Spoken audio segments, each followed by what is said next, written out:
Dakilain at sambahin ang Panginoong butihin. Ialay mga awitin sa piging na handog niya sa atin.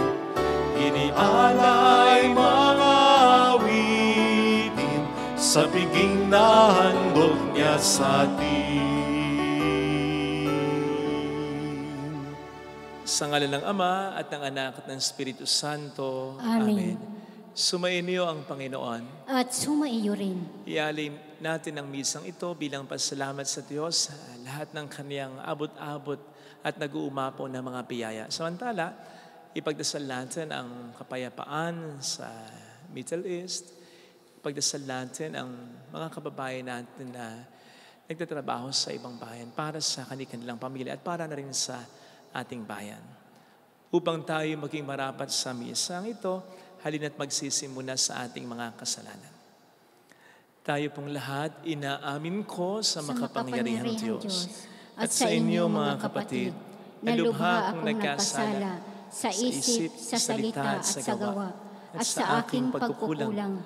Kaya isinasamo ko sa mahal na Birheng Maria, sa lahat ng mga anghel at mga banal, at sa inyo mga kapatid, na ako'y ipanalangin sa Panginoong ating Diyos. Kaawaan tayo ng mga pagmahal na Diyos, patawarin sa ating mga sala, at patnubayan hanggang sa buhay na walang hanggan. Amen. Panginoon, kaawaan mo kami. Panginoon, kaawaan mo kami. Kristo, kaawaan mo kami. Kristo, kaawaan mo kami. Panginoon, kaawaan mo kami. Panginoon, kaawaan mo kami. Iyuko natin ang ating ulo, ibulong sa Panginoon ang ating pangnatatanging intensyon.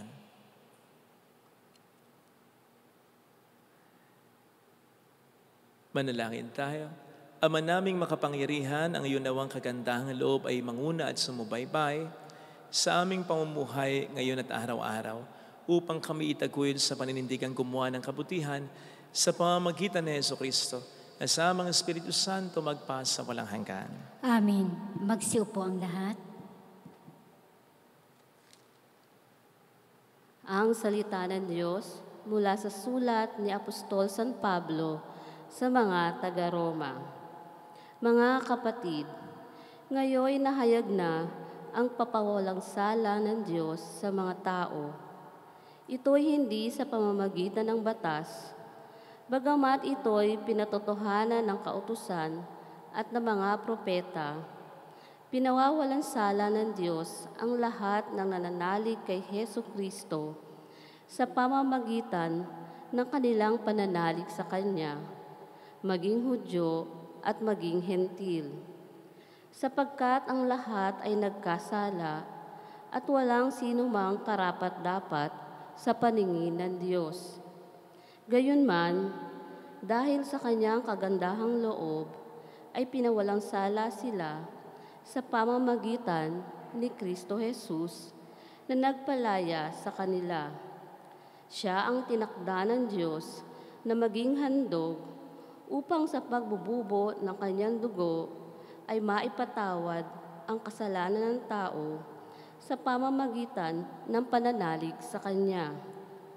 Ginawa ito ng Diyos upang ipakilalang siya'y matuwid, sapagkat noong una, nagtimpi siya at ipinagpaumanhin ang mga kasalanang nagawa ng mga tao. At sa ngayon, pinawalang sala niya ang mga nananalig kay Jesus upang patunayang siya'y matuwid. Ano ngayon ang ating ipagmamalaki? Wala. Bakit? Dahil lamang ba sa hindi natin pagkatupad sa kautusan? Hindi. Kundi dahil sa ating pananalig kay Kristo. Sapagkat maliwanag na ang tao'y pinawalan sala dahil sa pananalig kay Kristo at hindi sa pagtupad ng kautusan. Ang Diyos ba'y Diyos lamang ng mga Hudyo? Hindi ba Diyos din siya ng mga Hentil? Oo, sapagkat siyo'y Diyos ng lahat, yamang iisa ang Diyos. Ang salita ng Diyos. Salamat sa Diyos. Sa piling ng poong Diyos, may pag-ibig at pagtubos. Sa piling ng poong Diyos, may pag-ibig at pagtubos. Sa gitna ng paghihirap, tinawag ko'y Panginoon. Panginoon, ako'y dinggin pagka ako'y tumataghoy. Digin mo ang pagtawag ko't paghingi ng iyong tulong. Sa piling ng poong Diyos, may pag-ibig at pagtubos. Kung ikaw ay may talaan nitong aming kasalanan, lahat kami ay tatanggap ng hatol mong nakalaan. Ngunit iyong pinatawad, kasalanan ay nilimot. Pinatawad mo nga kami upang sa iyo ay matakot. Sa piling ng poong Diyos, may pag-ibig at pagtubos. Sabik akong naghihintay sa tulong mo, Panginoon, pagkat ako'y may tiwala sa pangako mong pagtulong. Yaring aking pananabik, Panginoon, higit pa sa sirenong naghihintay ng pagsapit ng umaga. Sa piling ng poong Diyos, may pag-ibig at pagtubos. Magsitayo po ang lahat.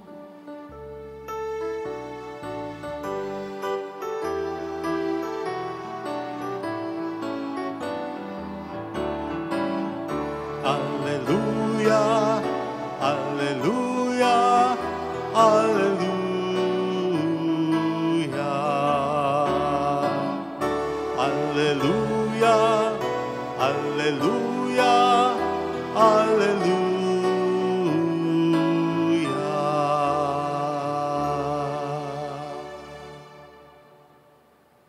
Sumainyo ang Panginoon.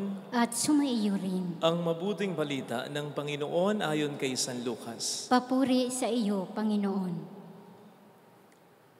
Noong panahong iyon, sinabi ni Jesus, "Kawawa kayo.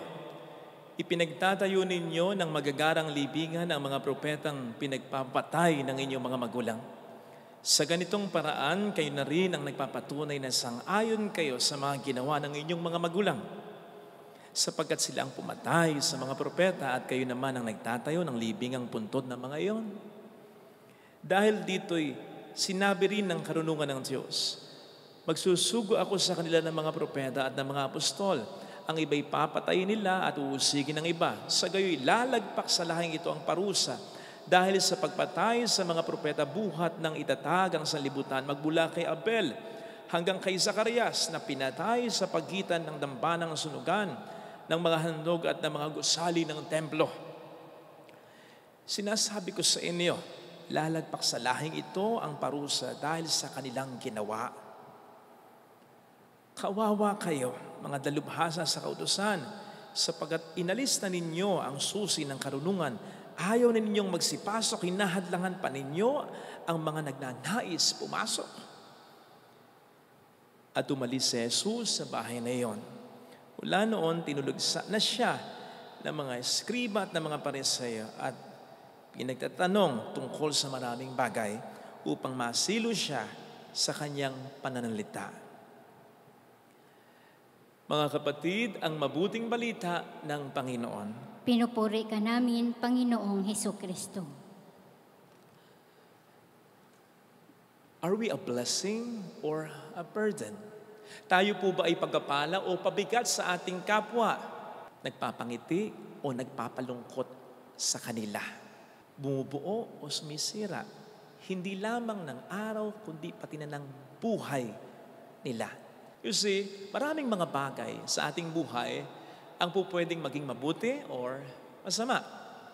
Halimbawa, ang pera. Ang pera ay mabuti. Biyaya yan.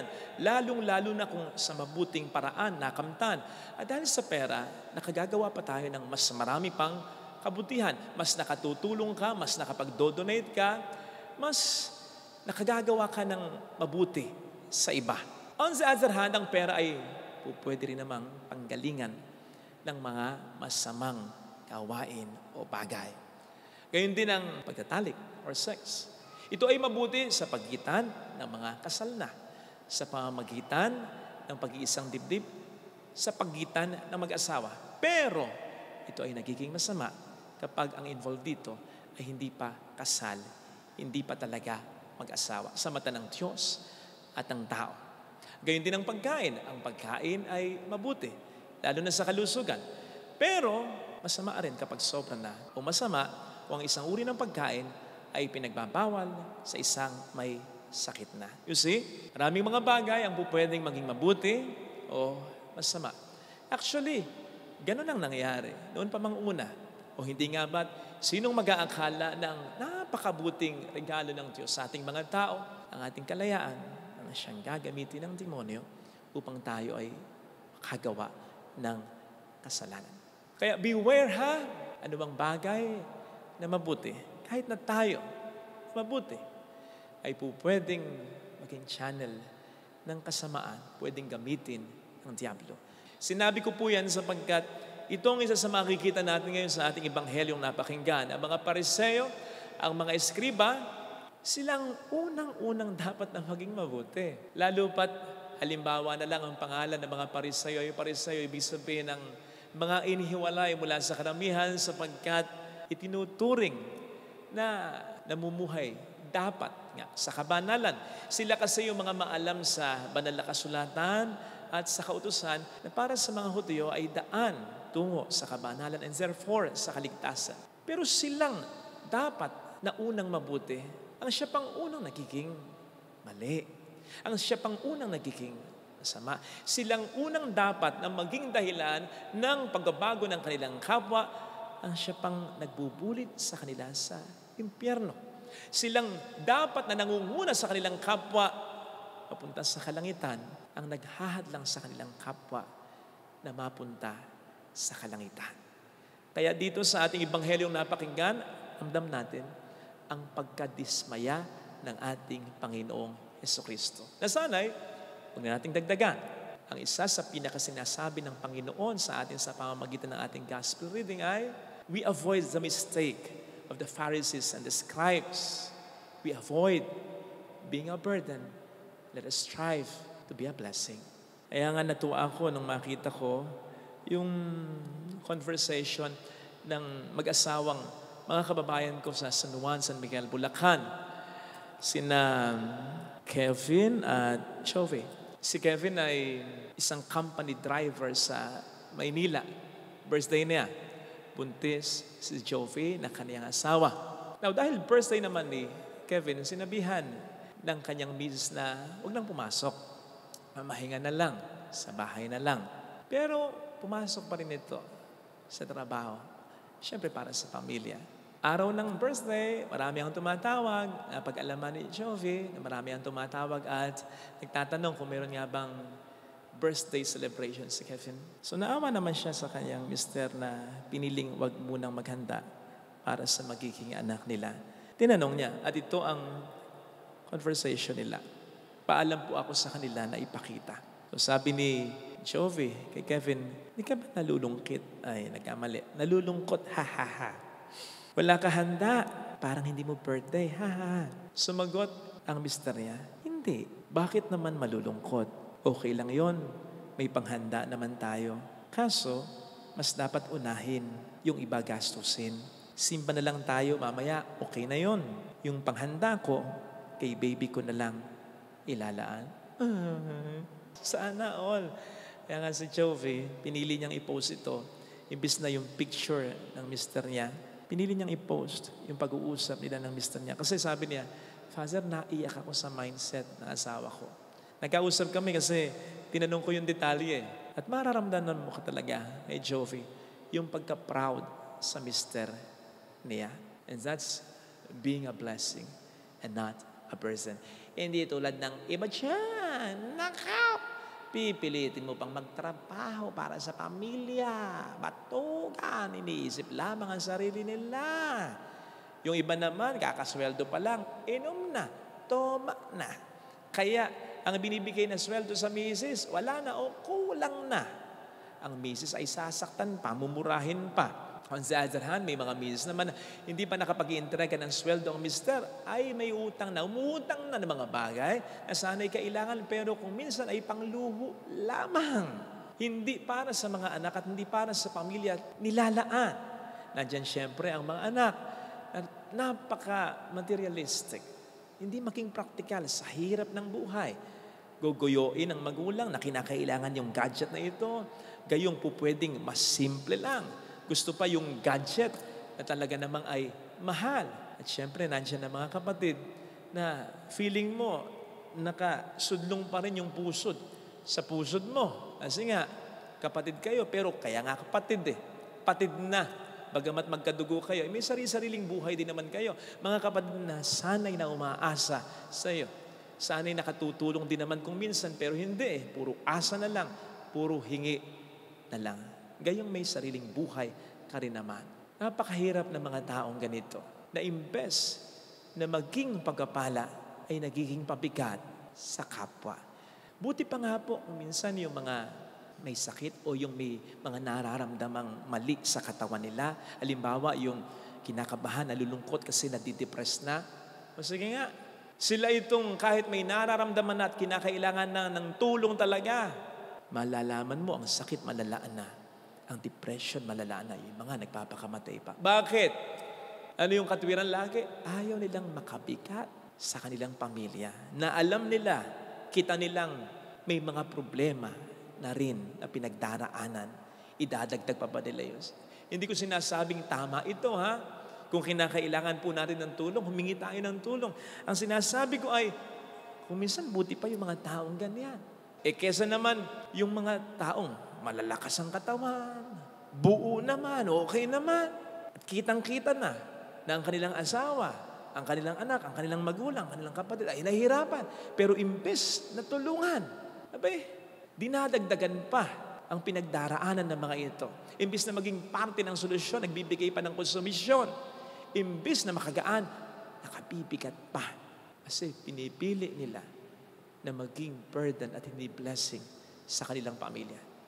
I really can imagine Jesus or God talagang lilikha ng isang tao para pahirapan ang buhay ng kanyang kapwa-tao, lalo na ang pamilya nito. Ang Diyos naman ang lumikha sa atin at nagbigay sa mga sariling pamilya natin. Ang Diyos ay mabuti.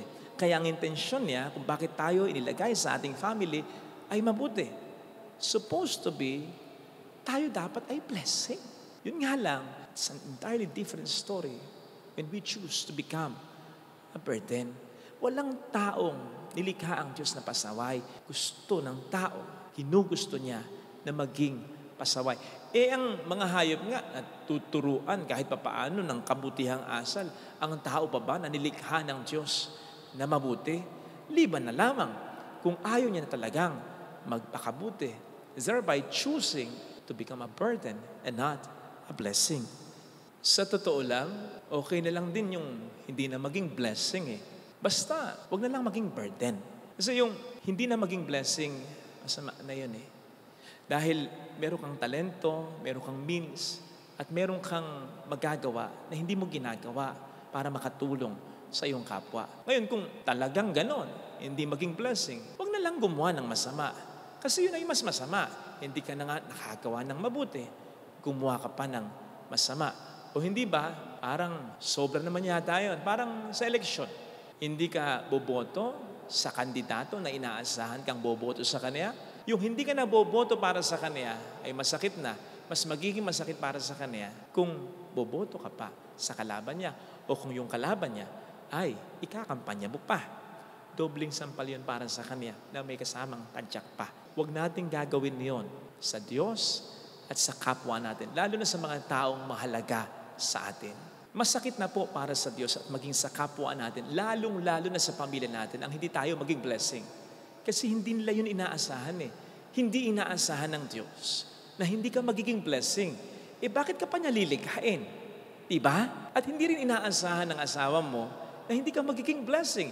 Inaasahan niya, makakatuwang ka niya. Inaasahan ng mga magulang mo, makakatuwang ka ng mga ito. Inaasahan ng mga anak mo, makakatuwang ka ng mga ito. Inaasahan ng kapatid mo ang pagtulong mo. Yun lang, hindi ka maging blessing, masakit na. Kasi nga, hindi lang inaasahan yun, na hindi ka magiging blessing sa kanila. So mas masakit, yung hindi ka na maging blessing, ay magiging burden ka pa. Dahil mas lalo nilang hindi inaasahan yon.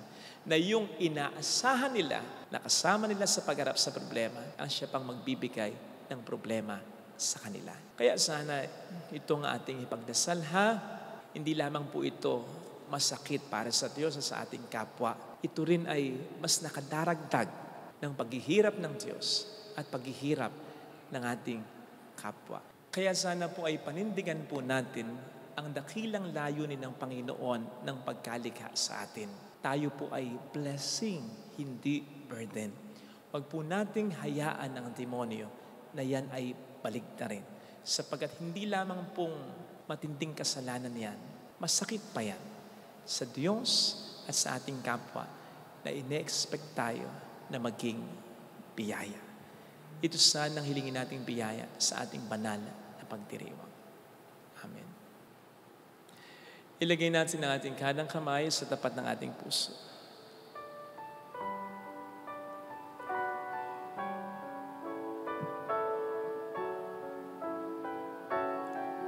Awitin natin.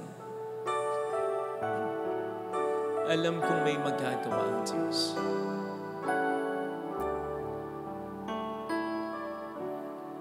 Alam kong may magagawa Makapangyarihan siya. ang Diyos. Alam kong may magagawa ang Diyos.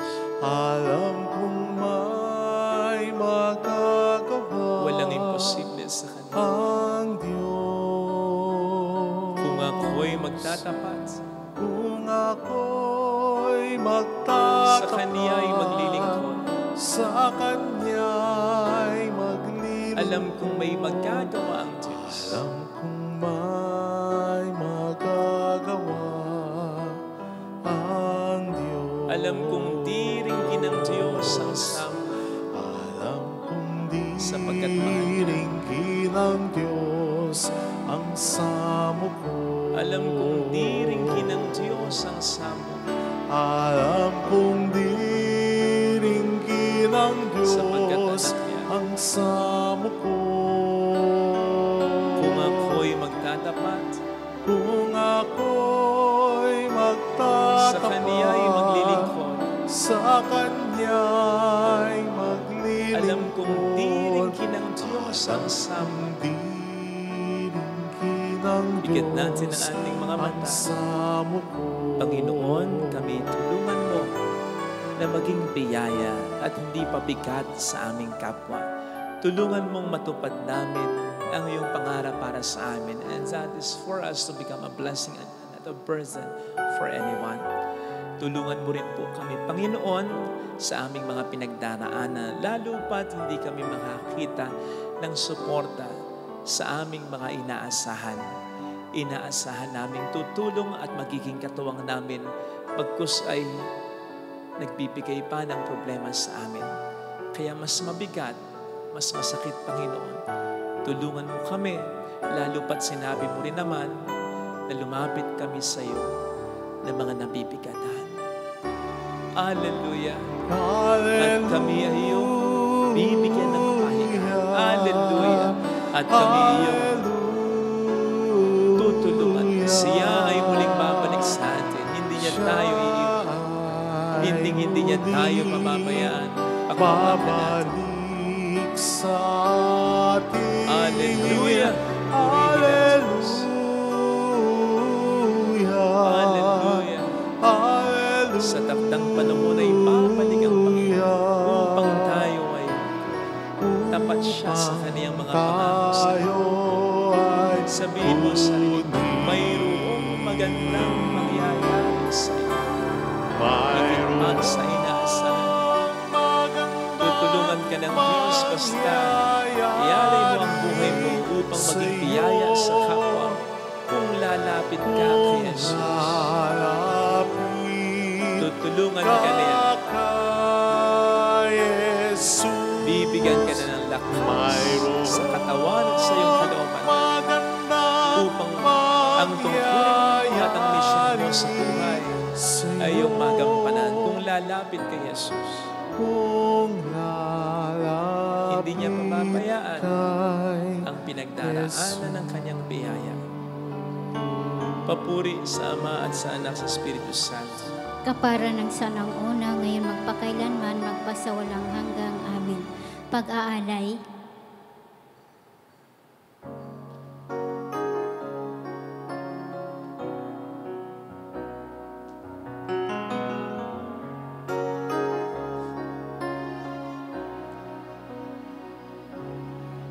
tanggapin mo, Panginoon, itong aking alay sa iyo, ibibigay, ialay, lahat ng yaman at buhay, ihandog sa iyo, papuri sa ngalan mo, kahit na may kasalanan, itong pusong nagmamahal, tanging hiling sa iyo, sana'y tanggapin ang alay ko. Manalangin tayo, pang ating handog ay maging kalugod-lugod sa Diyos samang makapangyarihan. Tanggapin nawa ng Panginoon itong paghahain sa iyong mga kamay sa kapurihan niya at karangalan sa ating kapakinabangan at sa buong sambayanan niyang banal. Ama naming lumikha, tanggapin mo ang aming mga panalangin na sumasaliw sa aming paghahain upang sa ginaganap naming pagdiriwang kami makatuwid sa kalawalatian. Sa pamamagitan ni Jesucristo kasama ang Espiritu Santo magpasa walang hanggan. Amen. Sumainyo ang Panginoon. At sumaiyo rin. Itaas sa Diyos ang inyong puso at diwa. Itinaas na namin sa Panginoon. Pasalamatan ang Panginoong ating Diyos. Marapat na siya ay pasalamatan. Ama naming makapangyarihan, tunay nga pong marapat na ikaw ay aming pasalamatan. Ikaw ang lumikha sa tanan. Ikaw ang nagtakdang magkaroon ng gabi at araw, gayon din ng tag-init at tag-ulan. Ikaw ang humubog sa tao bilang iyong kawangis na mapagkakatiwala ang mga siwa sa daigdig. Ikaw ngayon pinaglilingkuran sa pagganap sa pananagutan sa iyong pinagtitiwalaan sa pamamagitan ng anak mong mahal. Kaya kaisa ng mga anghel na naging siawit ng papuri sa iyo ng walang humpay sa kalangitan. Kami nagbubunyi sa iyong kadakilaan. Santo, Santo, Santo, Panginoong Diyos ng mga hukbo, napupuno ang langit at lupa ng kadakilaan mo, usana sa kaitaasan. Pinagpala ang naparirito sa ngalan ng Panginoon, usana sa kaitaasan.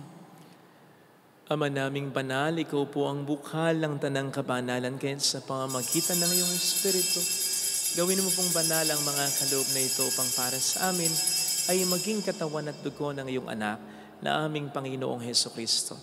Bago niya pinagtiis ang kusang loob na maging handog, hinawakan niya ang tinapay, pinasalamatan kaniya, pinaghati-hati niya iyon, iniabot sa kaniyang mga alagad at sinabi, tanggapin ninyong lahat ito at kanin, ito ang aking katawan na ihahandog para sa inyo.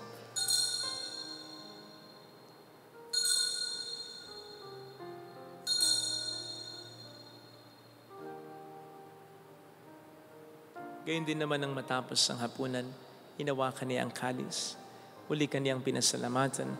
Iniabot niya ang kalis sa kaniyang mga alagad at sinabi, tanggapin ninyong lahat ito at inumin.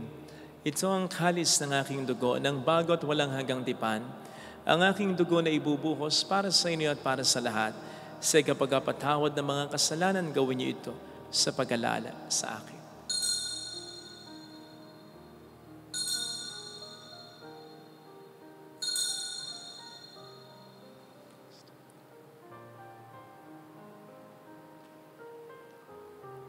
Ipagbunyi natin ang misteryo ng ating pananampalataya. Si Kristo'y namatay, si Kristo'y nabuhay, si Kristo'y babalik sa wakas ng panahon. Ama, ginagawa namin ngayon ang pag-alaala sa pagkamatay at muling pagkabuhay ng iyong anak.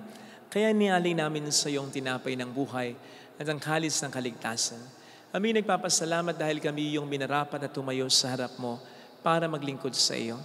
Isinasamo namin kami na magsasalo sa katawan at dugo ni Kristo ay mabuklod sa pagkakaisa sa pamamagitan ng Espiritu Santo.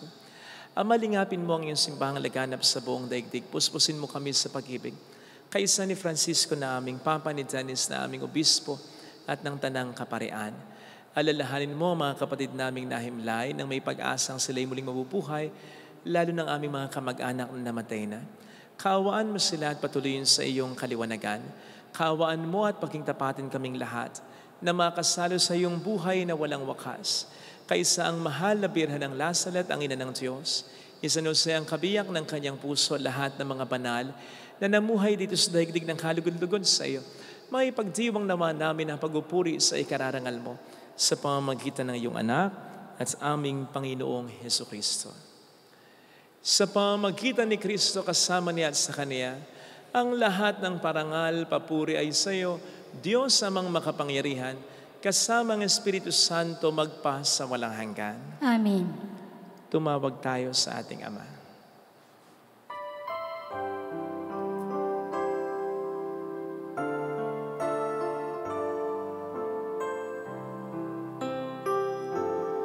Ama namin, sumasalangit ka, sambahin ang ngalan mo, mapasa amin ang kaharian mo, sundin ang loob mo dito sa lupa para nang sa langit. Bigyan mo kami ngayon ng aming kakanin sa araw-araw, at patawarin mo kami sa aming mga sala, para ng pagpapatawad namin sa nagkakasala sa amin, at huwag mo kami ipahintulot sa tukso, at iadya mo kami sa lahat ng masama. Inilig namin kami, Adya, sa lahat ng masama, pagkalooban ng kapayapaan araw-araw, iligtas sa kasalanan, sa kapahamakan, lalo na sa mga seryosong karamdaman, samantalang aming pinaghahandaan ang dakilang araw ng pagpapahayag ng tagapagligtas namin si Hesukristo. Sapagkat iyo ang kaharian, ang kapangyarihan at ang kapurihan magpakailanman. Amen. Panginoong Hesus, sinabi mo noon, sinasabi mo rin sa amin dito ngayon, kapayapaan ang iniiwan ko sa inyo, aking kapayapaan ang ibinibigay ko. Tunghayin mo po ng aming pananampalataya, huwag ang aming pagkakasala. Pagkalooban mo po kami ng kapayapaan at pagkakaisa-ayon sa iyong kalooban, kasama ang Espiritu Santo magpasa walang hanggan. Amen. Ang kapayapaan ng Panginoon ay sumainyo nawang lahat. At sumaiyo rin. Magbigayan tayo ng kapayapaan sa isa't isa. Kapayapaan po. Peace be with you. Kordero ng Diyos na nag-aalis ng mga kasalanan ng sanlibutan, maawa ka sa amin. Kordero ng Diyos na nag-aalis ng mga kasalanan ng sanlibutan, maawa ka sa amin. Kordero ng Diyos na nag-aalis ng mga kasalanan ng sanlibutan, ipagkaloob mo sa amin ang kapayapaan. Narito sa harap natin ng Panginoon ang ating buhay at kaligtasan. Mapalad tayong inaanyayahan. Panginoon, hindi ako karapat-dapat na magpatuloy sa iyo, ngunit sa isang salita mo lamang ay gagaling na ako.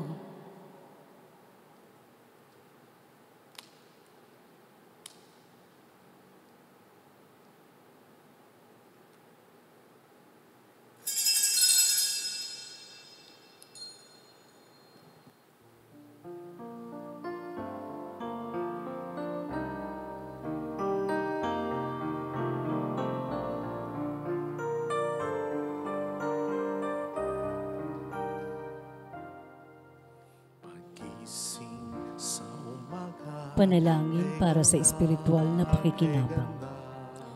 Panginoong Hesus, ako ay naniniwala na ikaw ay nasa kabanal-banalang sakramento.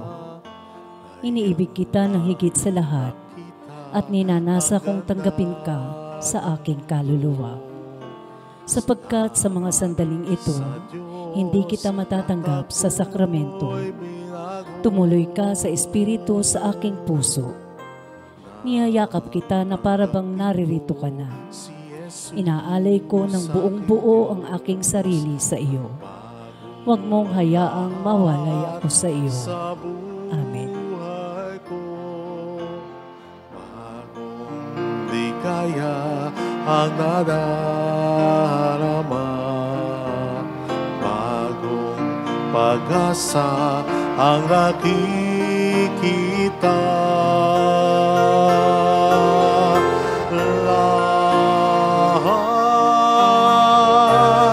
Lahat ay aking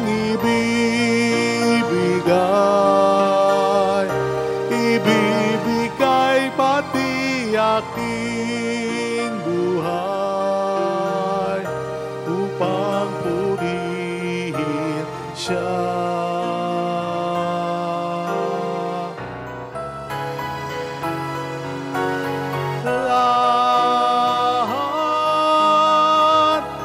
Lahat ay aking ibibigay pati aking buhay upang purihin siya. Upang purihin siya.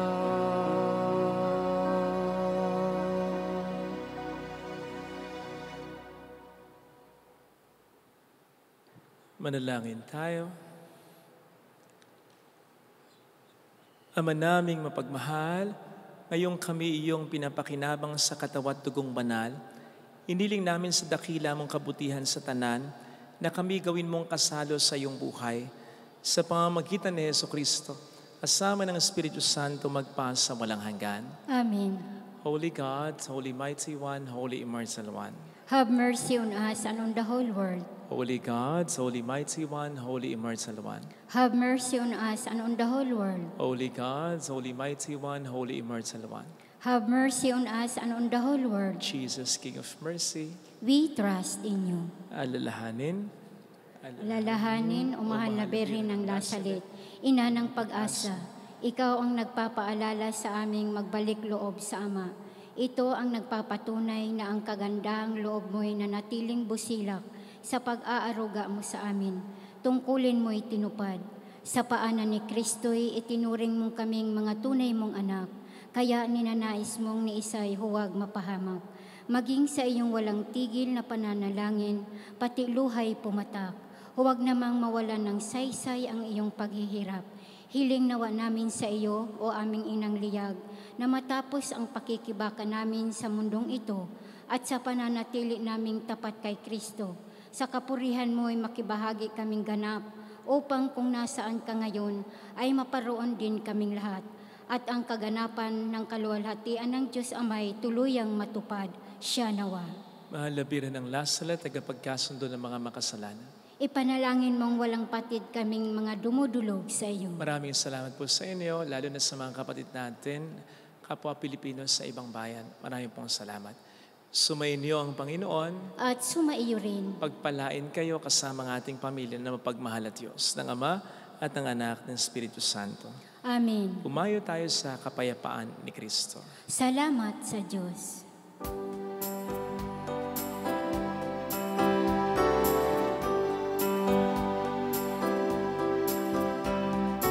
On this day, O Mother of our Lord, we sing you praise for lighting up our way. Your tears to soften up the hearts so and day, still do today. May our love for you bring comfort in your pain. They saw a great light near the spring, and then it lowered and they saw it part. Then all at once they saw a lady crying there, and she wept all the while she spoke. They saw her tears flow from her eyes. They flow in steady streams of light. They flow in steady streams of light. Oh,